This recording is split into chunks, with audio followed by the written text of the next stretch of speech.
Dan jemaah sekalian yang dirahmati Allah Azza wa Jalla, kita lanjutkan tadi sampai pada pembahasan atau kalimat yang ana sampaikan, yaitu al-jahilu adu nafsihi. Bahwasanya kebodohan itu, orang yang bodoh itu musuhnya adalah dirinya sendiri. Seperti dikisahkan oleh Nabi SAW tentang tadi satu orang yang telah membunuh 99 nyawa, lalu bertanya kepada orang-orang agar tunjukkan kepada orang yang paling berilmu di atas muka bumi ini, lalu tunjukkan kepada seorang ahli ibadah yang tidak berilmu.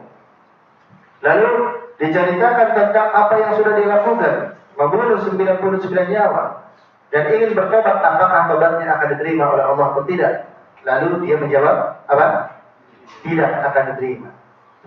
Dan ini kebodohannya sudah sampai kebodohan yang double. Istilahnya apa? Jahil murakkab. Kalau jahil saja, namanya jahil basit, ketika ditanya tentang ilmu dia nggak tahu, maka dia diam atau mengatakan saya tidak tahu, saya tidak tahu Allah akan menerima taubat Anda atau tidak. Tadi nggak selamat. Tetapi jahil murakkab, yaitu orang yang dia tidak punya ilmu tetapi dia berfatwa dengan kebodohannya, maka akan mencelakakan dirinya dan juga mencelakakan orang lain. Mencelakakan dirinya karena dia berfatwa, akhirnya dia pun dibunuh oleh orang yang tadinya ingin bertobat kepada Allah Subhanahu wa taala. Mencelakai orang lain ada bisa menjadikan sebab orang yang ingin bertobat dia tidak menjadi tobat.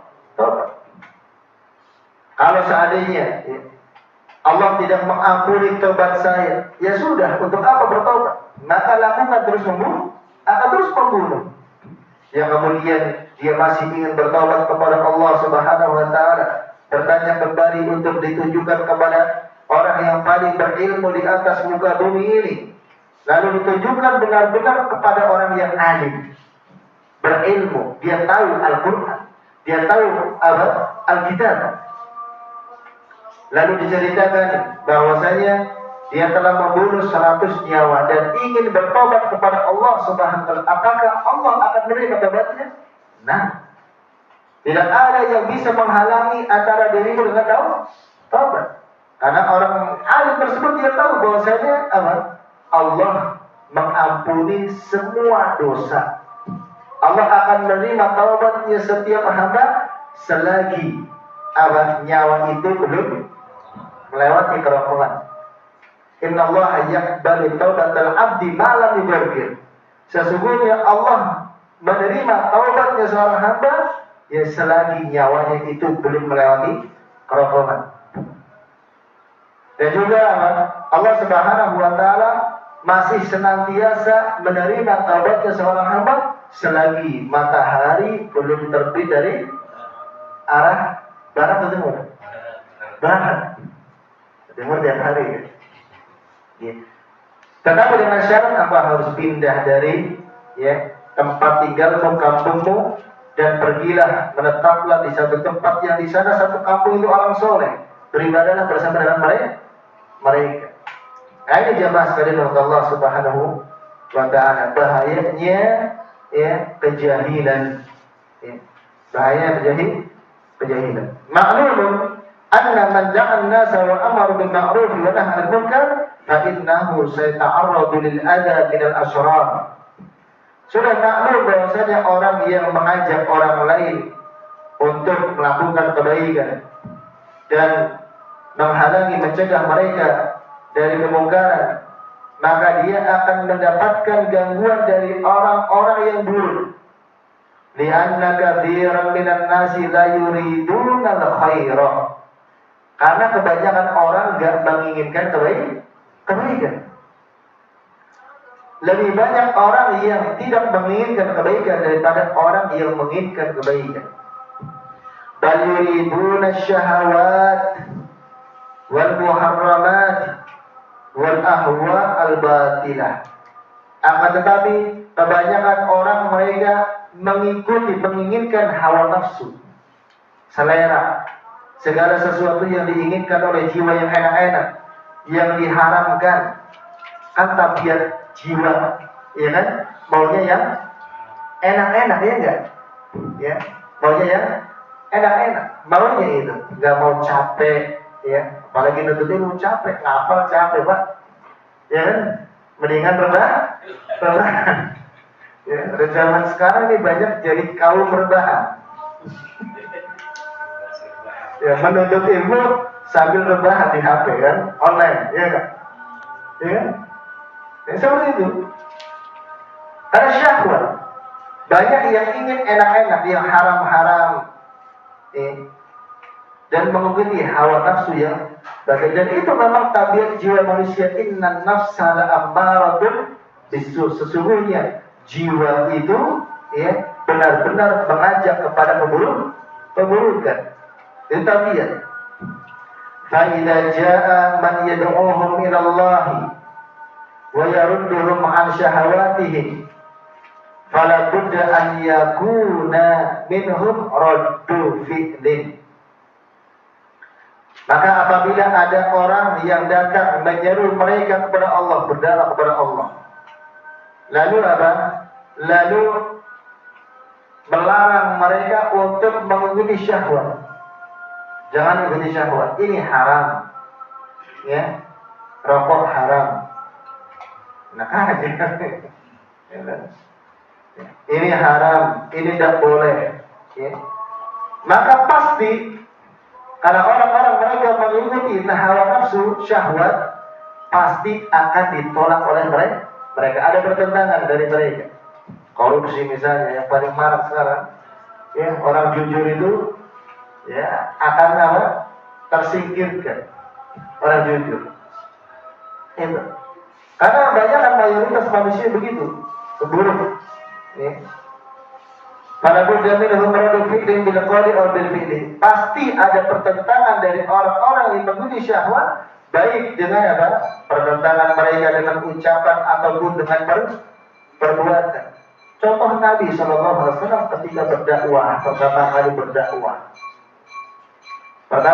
berdakwah dan ditolak oleh yang pertama kali menolak dakwah Rasulullah SAW ketika berdakwah terang-terangan siapa? Abu Lahab, namanya sendiri. Itu dengan apa? Dengan ucapan tabbat laka ya Muhammad alihada jama'tana. Ketika Nabi SAW, ketika Allah menurunkan ayat, ya, perintah untuk berdakwah kepada manusia, ya ayyuhal muddathir qum fa'andir. Wahai orang yang berselimut, ya, qum fa'andir, bangunlah dan berikan peringatan kepada manusia. Lalu Nabi SAW pergi naik bukit, ya, pada sana bukit apa? Sofa. Ya. Lalu apa? Menyeru manusia, wahai kaum Quraisy, pada ngumpul. Mereka ngumpul datang. Ya. Lalu Nabi mengatakan, bagaimana kalau seandainya aku kabarkan di balik bukit ini ada sekelompok pasukan yang akan menyerang kalian? Apakah kalian mempercayai itu? Iya, kami percaya. Mereka percaya kepada Nabi Muhammad karena Nabi Muhammad sejak kecil beliau digelari oleh mereka sendiri yang menggelari dengan apa? Al-Amin. Orang yang sangat amanah, orang yang senantiasa berbicara jujur, tidak pernah berdusta. Namun ketika sesungguhnya aku adalah utusan Allah untuk kalian. Lalu mulai mereka. Yang pertama mengatakan apa siapa? Abu Lahab. Ya Muhammad tabban laka, celakalah engkau. Alihada jama'tana. Apakah untuk ini kau mengumpulkan kami? Padahal mereka mengaku bahwa Nabi Muhammad adalah orang yang jujur. Tetapi ketika menyampaikan risalah Allah, dakwah kepada yang paling utama tauhid, maka apa? Lalu ya, ditentang dengan ucapan. Belum lagi nanti apa? Abu Lahab, ya, dan istrinya. Siapa istrinya Abu Lahab? Ummu Jamil. Namanya Ummu Jamil. Itu selalu apa? Selalu melemparkan atau meletakkan duri, ya, tempat lewatnya Rasulullah Shallallahu Alaihi Wasallam. Maka ketika Abu Lahab mengatakan tabban laka, turunlah ayat apa? Tabbat yada abi lahabi wa tab, celakalah dua tangan Abu Lahab, benar-benar celaka. Ma'agna anhu maluhu wa makasab, tidak berharga lagi, bermanfaat lagi, ya, hartanya dan apa yang dia usahakan, dan matinya dalam keadaan mengenaskan, menentang dakwahnya. Itu dari keluarganya. Pasti orang yang mulai dakwah, ya, dari keluarga, karena dakwah itu yang pertama kan kepada keluarga dulu, baru kemudian kepada orang lain.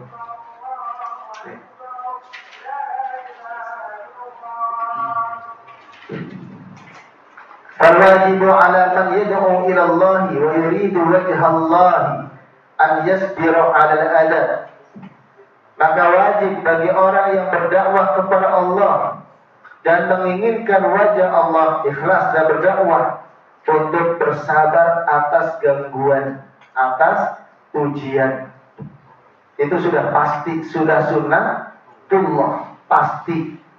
Makanya kalau dakwah ayem-ayem saja, enak-enak saja, bagaimana? Gak pernah ada gangguan, gak pernah ada ujian. Kata Syekh Sulaiman Ar-Ruhaili, hafizahullah ta'ala, anda dengar sudah ucapan beliau, man lam yukda fi da'watihi falyuraji da'watahu. Barang siapa yang ketika dia dakwah belum pernah mengalami gangguan, ya, ujian-ujian dalam dakwah, maka hendaknya dia cross check lagi dakwahnya, benar enggak, betul enggak dakwahnya. Kalau dakwahnya betul, maka apa? Pasti akan mendapat gangguan. Sebagai bentuk apa ujian. Dari itu para nabi dan rasul, bahkan ada di antara nabi yang dibunuh, ya. Begitu Nabi Muhammad SAW dilempari, diludahi, dikatakan orang gila, dikatakan sebagai penyair, bahkan hampir dibunuh. Hampir dibunuh. Itu sudah pasti. Itu sunnatullah. Ya, makanya siap-siap kalau mau berdakwah. Makanya ketika berdakwah mendapatkan gangguan, ujian, ya, disakiti, ya, atau diancam dibunuh, ingat hadis ini, ya, bersabar. Nah, ingat bagaimana para nabi dan rasul. Wa an yastabirra fi da'wati ila Allah, dan untuk melanjutkan terus berdakwah kepada Allah. Wa qudwatuhu fi dzalika rusul alaihi wassalatu wassalam wa khiyaratuhum wa khatimuhum Muhammadun sallallahu alaihi wasallam.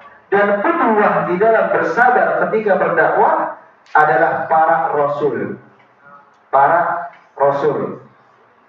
alaihi wassalam. Dan yang terbaik dari mereka, penutup para rasul, adalah Nabi Muhammad sallallahu alaihi wasallam. Cukup ya, bukan hanya dalam dakwah saja, teladan kita dalam apa? Dalam berilmu, dalam beramal, ya, dalam berdakwah, dan juga dalam bersabar. Bagaimana kesabaran Nabi sallallahu alaihi wasallam ketika berdakwah? Bahkan sampai gigi serinya patah. Ya, ketika perang apa itu? Perang Uhud, ya. Sampai gigi serinya patah. Sampai Nabi sallallahu alaihi wasallam mengatakan, ya, kaifa yuflihu qaumu yu'dhi nabiyahu. Bagaimana seorang kaum dia akan beruntung, ya, sementara mereka menyakiti nabinya, ya. Sampai giginya rontok, sampai terluka. Itu Nabi Shallallahu Alaihi Wasallam. Maka setiap orang yang dia berdakwah harus bersabar, ya, harus bersabar. Mada laqiya minan nas, apa yang dia temui dari orang-orang, wa kam laqiya minal adabil qawli wal fi'li, dan berapa gangguan dengan perbuatan atau ucapan yang dia dapatkan. qalu, mereka mengatakan kepada Nabi Muhammad, sahirun wa kadzdzab, penyihir, pendusta. Wa qalu majnun, mereka mengatakan Nabi Muhammad majnun, gila. Wa qalu fihi min al-aqwal allati dzakaraha Allah azza wa jalla fil Qur'an, dan mereka mengatakan di dalamnya ada ucapan-ucapan yang Allah sebutkan di dalam Al-Qur'an. Wa tanawaluhu bil adab, lalu mereka memberikan gangguan-gangguan. Qadafuhu bil hijarah hatta adinu uqudahu sallallahu alaihi wasallam. Mereka melempari Nabi dengan batu sampai berdarah. Lamma da'ahum ila Allah azza wa jalla, ketika berdakwah mereka kepada Allah Subhanahu wa ta'ala. Dan kisahnya ketika berdakwah kepada negeri Taif. Taif itu penghulungan, ya. Ketika berdakwah ke sana, ya nggak ada yang mau menerima. Bahkan dikatain gila, dilempari batu, diludahi. Ya, itu Nabi sallallahu alaihi wasallam. Sampai kemudian apa? Dan pada itu malaikat penjaga gunung, ya, mengatakan kepada Nabi, kalau saya engkau mau, aku akan timpakan gunung ini kepada mereka. Taif itu pegunungan dingin, ya, di sana. Tetapi Nabi SAW tetap bersabar dan berdoa, berharap mudah-mudahan ada dari keturunan mereka yang menyembah Allah Subhanahu wa ta'ala. Dan doa Nabi SAW dikabulkan, sehingga setelah ya Nabi SAW di Madinah, ya, lalu orang-orang Taif mereka berbondong-bondong masuk Islam, dan Islamnya itu sangat baik karena doa dari Nabi Sallallahu Alaihi Wasallam. Sedikit lagi, wa alqaw sullan jazur ala dhahrihi, bahkan mereka menyiramkan kotoran hewan di atas punggungnya. Wa huwa sajidun 'indal Ka'bah, sementara Nabi sedang sujud di depan Ka'bah. Wa ta'awwaduhu bil qatli wa haddadahu, dan mereka mengancam Nabi untuk membunuh. Wa fi ghazwati Uhud jaru 'alaihi wa 'ala ashabihi ma jara, dan pada perang Uhud terjadilah pada beliau apa yang terjadi kepada para sahabat-sahabat beliau alaihi salatu wassalam. Kasaru rubaiyatahu, mereka mematahkan gigi geraham Nabi sallallahu alaihi wasallam. Wasajjuhu firasi, membuat kepalanya terluka. Sallallahu alaihi wasallam waqa'a fi hufratin, sampai Nabi jatuh ke dalam lubang. Wa huwa nabiyullah, padahal beliau adalah nabi Allah. Kullu hadza adan fi da'wati ila Allah azza wa jalla, semua ini adalah gangguan di dalam dakwah kepada Allah. Lakinnahu sabara, akan tetapi Nabi tetap bersabar. Sudah bersabar terus melanjutkan dakwah, enggak berhenti ketika mendapat gangguan. Kalau kita tidak tahu, karena kita lemah imannya, wa tahammala wa huwa afdalul khalqi alaihi salatu wassalam, dan beliau menanggung beban kesulitan tersebut, dan beliau adalah manusia yang paling utama alaihi salatu wassalam. Fala budda illalladhi yaqumu bi hadhihi da'wah an yata'arradu lil ada ala hasabi imanihi, maka sudah pasti dan wajib bagi orang yang mengemban dakwah ini, yang dia berdakwah di jalan Allah, pasti dia akan mendapatkan gangguan, disakiti oleh manusia sesuai dengan kadar keimanannya.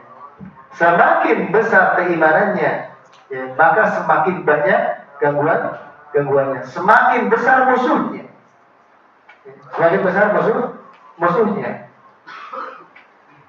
Ala hasab imanihi wa da'watihi, sesudah iman dan dakwahnya. Walakin alaihi an yasbira, akan tapi wajib baginya untuk bersabar ketika dakwah. Madama annahu ala haqqin, selagi dia masih di atas kebenaran, senantiasa di atas kebenaran, fa innahu yasbiru wa yatahammalu, maka dia bersabar di atas kebenaran, tetap sampai dan dakwah. fahuwa fi sabilillah, dan dia dalam keadaan di jalan Allah berjihad. Makanya dakwah itu termasuk jihad fi sabilillah, yang butuh kesabaran. Wa ma yanaluhu minal adha fahuwa fi kaffati hasanatihi ajrun minallahi subhanahu wa ta'ala. Dan gangguan, ujian, ya, rintangan dan halangan ketika dia berdakwah itu akan menjadi timbangan kebaikan baginya pada hari kiamat, pahala di sisi Allah Subhanahu wa ta'ala. Orang berdakwah itu berjihad dengan Allah, ya.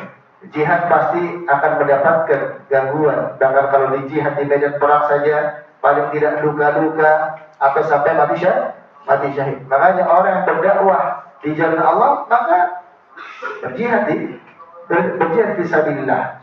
Berjihad fi sabilillah.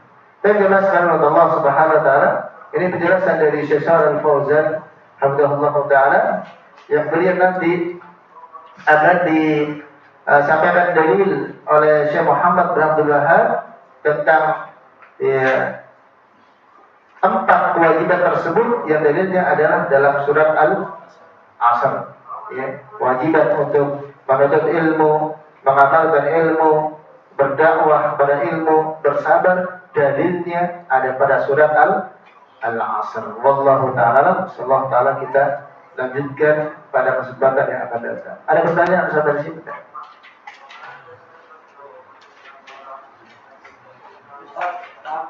Pertanyaan. Ya, betul. Kalau berdakwah lewat status apa di grup-grup itu boleh nggak? Status WA. Dakwah. Ya, sebentar.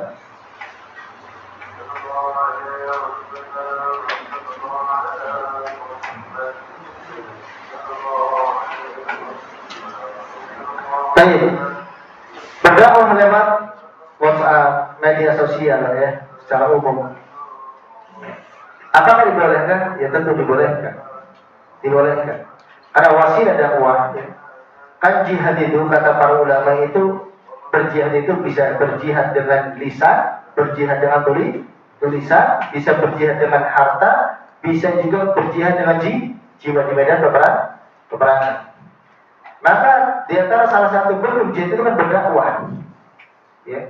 Maka dakwah itu bisa lewat ceramah, bisa lewat dengan tulisan, bisa dengan, kalau sekarang memang zamannya media sosial, ya. Likulli zamanin ayatun wa ayatun hadza zaman medsos. Ya, kalau tidak salah Nabi yang mengatakan itu, setiap zaman itu ada tanda karakteristik dari zaman-zaman tersebut. Dan pada zaman beliau itu yang mengatakan wa ayatu hadza zamani as-suhuf. Karakteristik zaman ini adalah koran waktu itu. Sekarang kita apa? Media sosial. Nggak ada yang bisa, ya, terlepas dari media sosial. Ada nggak ikhwan yang di sini nggak pegang HP, nggak pakai WhatsApp? Ada. Masya Allah. Ada juga mau lepas. Kalau WhatsApp nggak bisa kan, ya. Anak tuh nggak main media sosial. WhatsApp nggak pengen main gitu sebenarnya. Tapi ya masalahnya gimana, kan jadwal kajian atau datang ke rumah, ya, atau jadwal kajian, ya. Media sosial, ya, itu sebenarnya permasalahan dunia. Itu salah satu di antara nikmat Allah Subhanahu wa ta'ala. Nikmat, ya. Tetapi dia sama seperti apa? Pedang yang memiliki dua mata, ya. Memiliki dua mata. Bisa memiliki kebaikan, bisa memiliki keburukan. Dan orang-orang yang dia baik maka harus memanfaatkan media sosial untuk kebaikan. Yang salah satunya di antaranya dengan apa? Ya, dengan berdakwah dengan media sosial. Sesanggup kita, kalau kita hanya cuma bisa share, tapi pastikan ketika, ya, sebelum nge-share itu isinya benar. Kandungannya adalah kebenaran. Itu yang pertama. Harus bahwasanya yang dia share itu adalah kebenaran. bukan kebatilan. Dan dia harus tabayyun siapa yang menyampaikannya. Jadi jangan asal sar gitu. Ya kenapa? Karena itu bahaya. Dia harus tabayyun. Kenapa? Allah berfirman, ya ayyuhalladzina amanu in ja'akum fasiqun binaba'in fatabayyanu. Wahai orang-orang yang beriman, apabila datang kepada kalian seorang fasik dengan membawa berita, maka periksa apakah benar tidak beritanya. Jadi sebelum di-share, lihat ya, apakah benar atau tidak. Tapi zaman ini zaman yang tabayun itu seakan-akan sudah nggak ada, sudah dinafikan, sudah tidak diindahkan. Harus tabayun, periksa ini benar atau enggak, baru kemudian apa? Karena apa? Dampak dari ada tabayun, tidak adanya tabayun ini sangat berbahaya. Ya. Karena kata Allah Subhanahu wa taala, ya ayyuhalladzina amanu in ja'akum fasiqun binaba'in fatabayyanu. Ya, terus apa lagi setelahnya itu? Fatabayyanu. Ya ayyuhalladzina amanu in ja'akum fasiqun binaba'in fatabayyanu. Ada ya. Fatabayyanu an tusibakum bijahalatin. Ya. Kadang-kadang ketika itu kan. Ya, kadang hilang, kadang ingat. Ya ayyuhalladzina amanu in ja'akum fasiqun binaba'in fatabayyanu an tusibu qauman bijahalatin fatusbihu ala ma fa'altum nadimin. Itu ya. Wahai orang-orang yang beriman, apabila datang kepada kalian seorang yang fasik ya, dengan membawa berita, maka periksalah. Fatabayyanu an tusibu qauman bijahalatin. Sehingga kalian ya tidak menimpakan kaum dengan kejahilan. Wa tusbihu ala ma fa'altum nadimin. Sehingga kalian menjadi orang yang menyesal. Karena dampak kalau misalnya itu kebatilan, ya sementara disebarkan, disampaikan berita kepada orang lain, maka bisa memberikan madarat. Makanya ya kabar al-khabaru ya mayahtamilu sidq wal kadhib. Kabar itu kalau dari orang, berita itu apa? Kata para ulama kan apa? Ulama balagh. Yang dimaksud kabar berita itu bisa mengandung kebenaran, bisa mengandung kedustaan. Makanya harus dicek. Kecuali kabar dari Allah dan Rasulnya sudah pasti kebenaran. Tapi kalau seandainya kabar dari orang yang mengatakan, maka perlu cek, jangan langsung diterima. Kullu qawlin yu'khadhu wa yutraku ila sahib hadzal qabr. Semua orang bisa diambil dan bisa diterima ucapannya kecuali Nabi sallallahu alaihi wasallam. Dicek kalau itu ucapan. Lain kalau dalil yang kita sampaikan diterima. Al-Qur'an atau hadis. Tapi kalau ucapan orang, ya, karena banyak orang yang ketika menyampaikan agama tanpa dalil, ya nggak tahunya apa bid'ah yang disampaikan kan, bid'ah, kesesatan. Makanya kritis terhadap masalah ini, ya mana dalilnya. Ya. Dan kita pun nggak berani menyampaikan sesuatu tentang agama kalau kita nggak tahu dalilnya ada. Walaupun terkadang tidak semua yang kita sampaikan harus kita sebutkan dalilnya. Ya, Ustaz ini dalil dulu pusing kan. Ya, kita tahu kalau ibadah itu kalau kita kajinya dalil Al-Quran, hadis, ucapan sahabat, itu ada ilmu kan? Tapi kalau kajiannya disampaikan itu pada begini mukanya, pusing. Iya. Ya. Banyak setannya berarti. Nanti baca Al-Quran dia lah langsung ingin meriang. Ya, ada jinnya itu berarti. Dibacakan hadis, ya seperti itu. Jadi boleh kan, tapi syaratnya itu boleh berdakwah ya. Ya kalau seandainya kita tak sanggup untuk berdakwah dengan ilmu kita, paling tidak kita bantu, ya, bantu ahli ilmu untuk berdakwah. Dan dakwah itu ya gak harus dengan orang yang punya ilmu, ya bisa dengan bantu dengan apa? Ya dengan hartanya, dengan tenaganya. Ya. Wallahu ta'ala. Mungkin itu ya. Ada pertanyaan lagi? Ya, jam berapa ini? Terakhir ya. Kan ada pepatah ya, dahulukan adab atau daripada ilmu itu benar atau salah? Mendahulukan Adab daripada ilmu. adab daripada. Soalnya kan orang berilmu banyak yang nggak beradab. Iya, iya. Para ulama dahulu seperti Abdullah bin Mubarak ya, dahulu ya kami mempelajari adab bertahun-tahun sebelum mempelajari ilmu. Ya, mempelajari adab dulu baru mempelajari ilmu. Akan tetapi bagaimana orang tahu ya? Ya, ini adab yang baik ya. Kalau tidak berilmu. Ya intinya yang pertama apa? Berilmu, menuntut ilmu tentang adab maksudnya. Lalu setelah mengetahui, maka diamalkan adab itu. Ya, adab itu. Baru mempelajari ilmu-ilmu yang mendalam maksudnya. Ya. Memang dahulu para ulama bahkan sampai 20 tahun bertahun-tahun mempelajari adab sebelum mempelajari ilmu. Saya ilmu fikih, ilmu yang lainnya seperti itu. Maka diajarkan adab dulu. Sama seperti ketika kita memiliki anak di rumah kan apa? Sebelum mengajarkan ilmu kan pasti diajarkan apa? Ada masuk kamar mandi, ada makan, itu kan ada. Ya, ada bertemu orang, ya, mengucapkan salam, ada menuntut ilmu.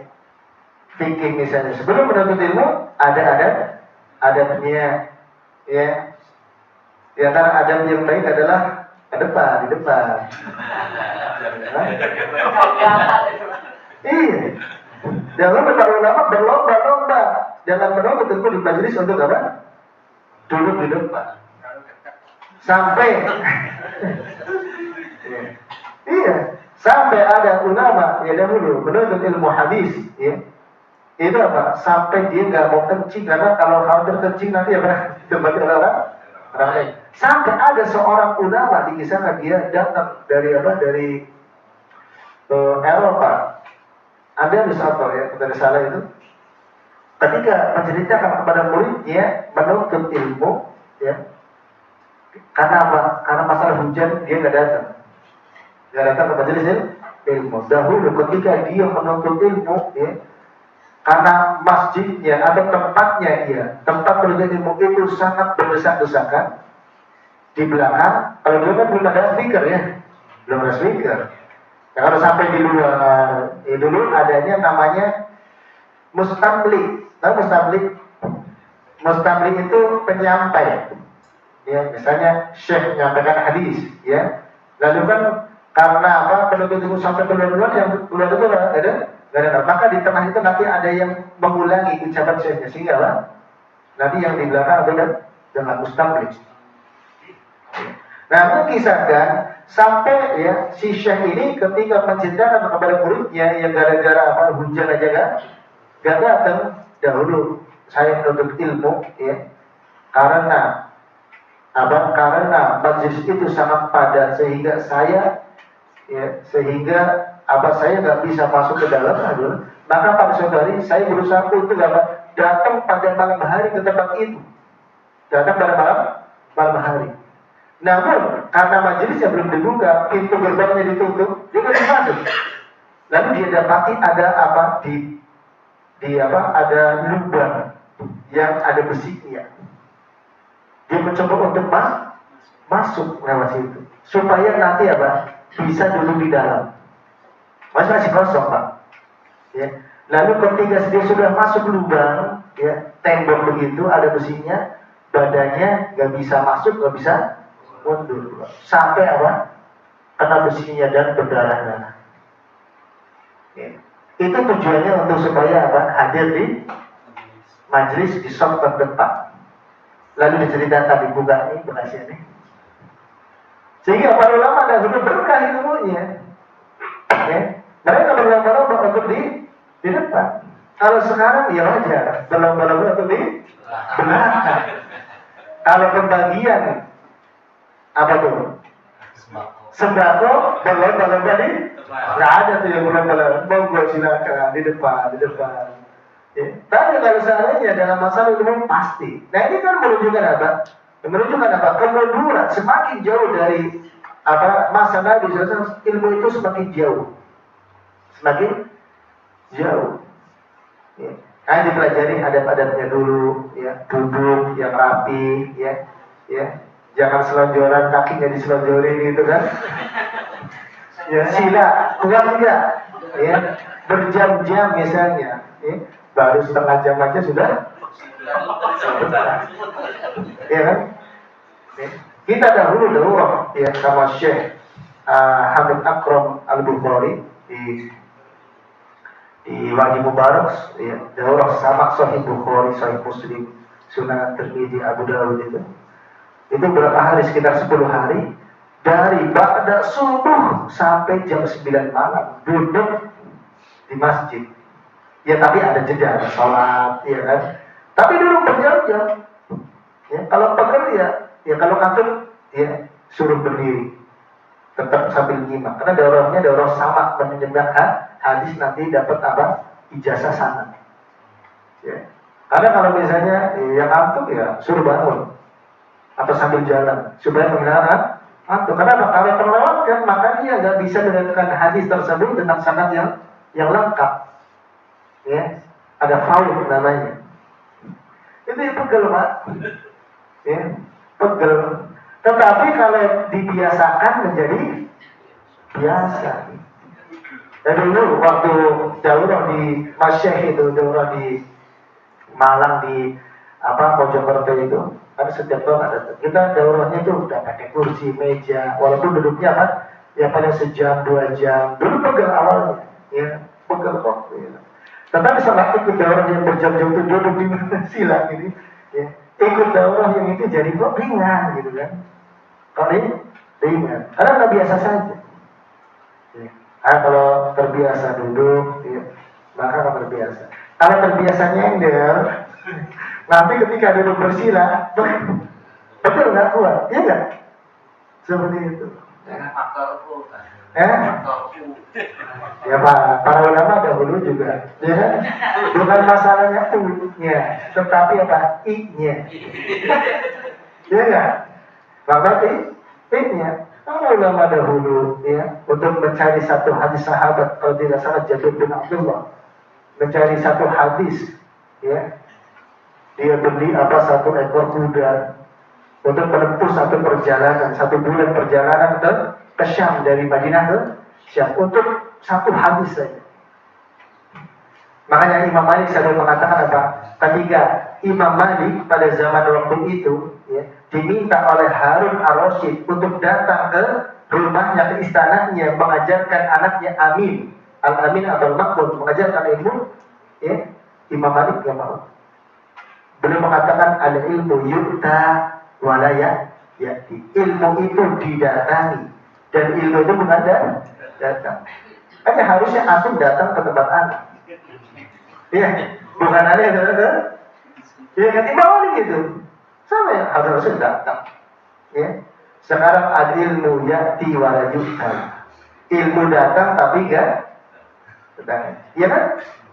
Ya, Ustaznya sudah datang, sudah jauh-jauh, pada pulang. Iya, ada yang di masjid itu tempatnya Allah, ya. Ustaznya kajian pada subuh, ya. Ustaznya jauh dari Rawanubu, di Cibitung, ya, di Cibitung. Habis sholat pada pulang, rumahnya dekat-dekat. Ya, ilmu, ya sudah, nilainya sudah seperti. Lalu bagaimana, ya, seorang itu akan mendapatkan ilmu? Ya, padahal ilmu itu gak bisa didapatkan dengan la yunalul ilmu bi rohatil jasad. Ilmu itu gak bisa didapatkan dengan badan yang santai, dengan rebahan, dan belajar online saja. Nah, itu bagaimana ilmunya nanti? Wallahu ta'ala. Kita cukupkan kajian kita pada kesempatan malam hari ini. Aku qouli hadza wa sallallahu ala nabiyyina Muhammadin. Assalamualaikum warahmatullahi wabarakatuh.